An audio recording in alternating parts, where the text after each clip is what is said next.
तो dear students, आइए हम देखते हैं फिजिकल प्रॉपर्टीज़ के आधार पर धातु और अधातु में हम कैसे पहचान कर सकते हैं। ओके, आइए देखते हैं।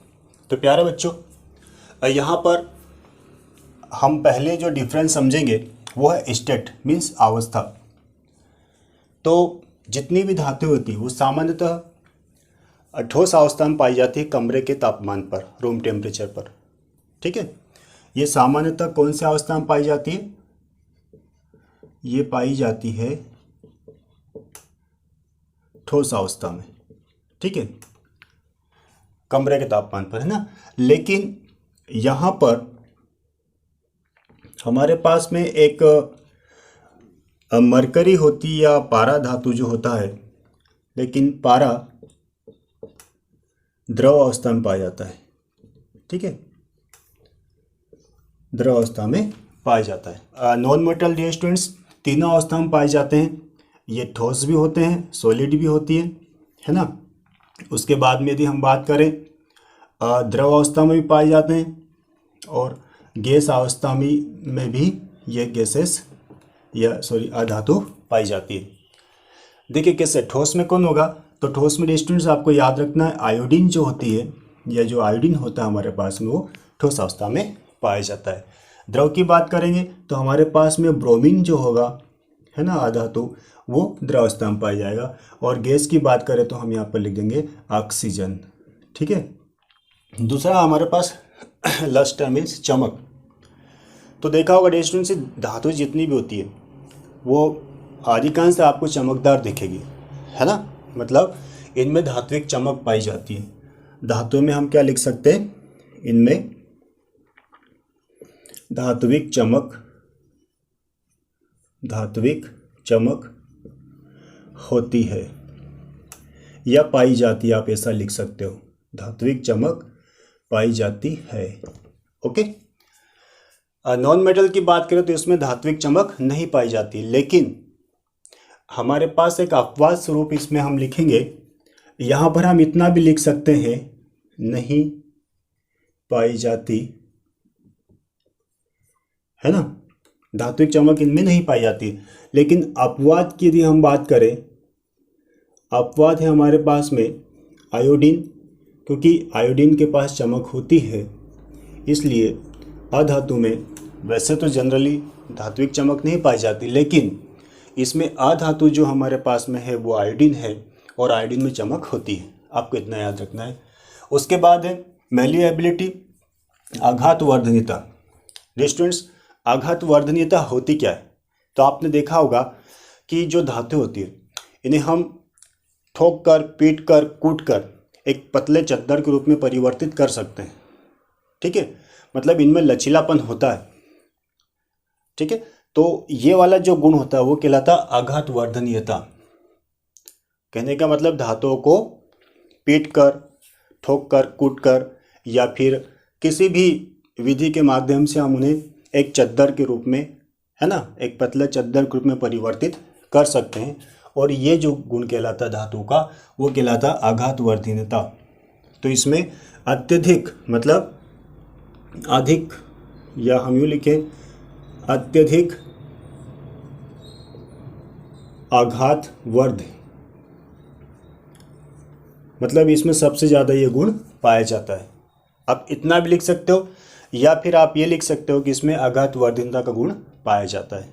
ठीक है, लेकिन डियर स्टूडेंट्स अब यहाँ पर देखें नॉन मेटल में अधातु की यदि हम बात करें तो इनमें आघात वर्धनीयता का गुण नहीं पाया जाता। तो आप इतना याद रखें, ठीक है, नहीं पाया जाता।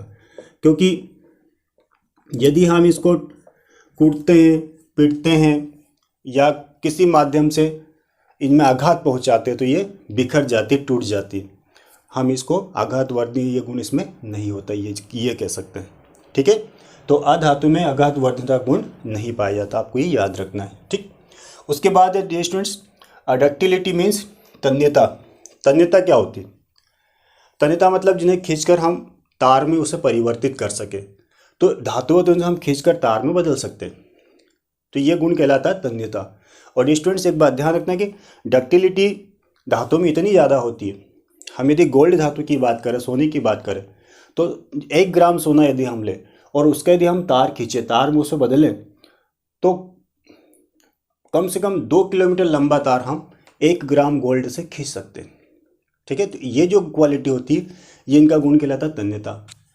तो हम क्या कह सकते हैं कि इसमें तन्यता का गुण पाया जाता है, यूँ लिख सकते हैं, इनमें तन्यता का गुण पाया जाता है।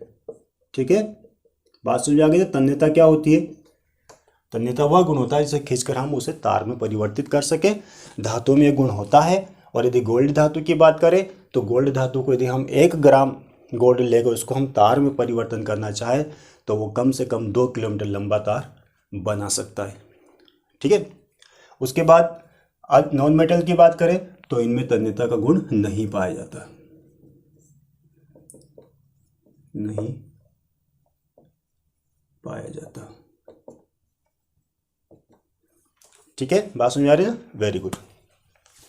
कंडक्टिविटी की बात करें स्टूडेंट्स, यदि कंडक्टिविटी मीन्स चालकता, तो जितनी भी धातु होती है वो ऊष्मा और विद्युत की सुचालक होती है।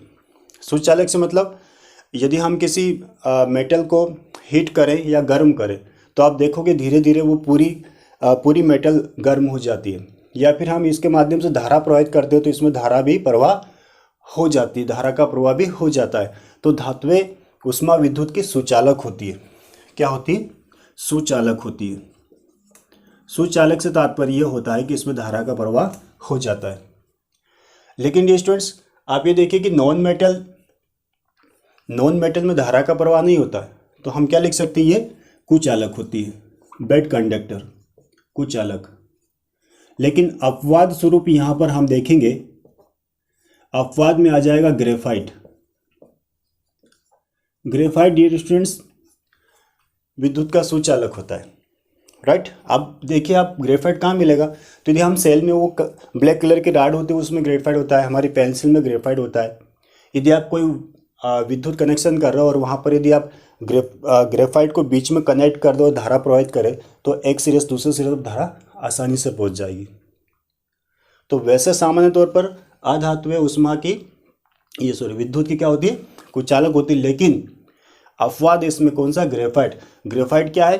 अधातु है, लेकिन फिर भी इसमें विद्युत का संचालन होता है, इसलिए हमें ये याद रखना है। कठोरता की बात करें, हार्डनेस की, तो सामान्यतः धातुएं कठोर होती है, लेकिन सोडियम व पोटेशियम को छोड़कर, सोडियम एंड पोटेशियम को छोड़कर सभी धातुएं, है ना, सभी धातुएं कठोर होती है। ठीक है, या फिर हम यूँ कह सकते हैं अपवाद स्वरूप है सोडियम पोटेशियम। बाकी सभी धातुओं में कठोरता गुण मैक्सिमम अधिक पाया जाता है, अधिक कठोर होती धातुएं। लेकिन नॉन मेटल की बात करें तो नॉन मेटल में क्या हो जाएगा? नॉन मेटल की यदि हम बात करें तो मैक्सिमम आधातुएं मुलायम होती है, अधिक कठोर नहीं होती है। लेकिन इसमें भी एक अपवाद है, हम यहाँ लिख देंगे ये मुलायम होती है, लेकिन यहाँ पर भी एक अपवाद है। जो हीरा होता है वो अत्यधिक कठोर होता है स्टूडेंट्स, इसलिए हम अधातु में हीरे को क्या लिख सकते हैं? अपवाद स्वरूप लिख सकते हैं। ठीक है, हीरा क्या होता है? अपवाद स्वरूप होता है और ये अधिक कठोर होता है। लेकिन हम बाकी अधातु की बात करेंगे तो क्या होगा? सभी मुलायम होगी। Is it clear?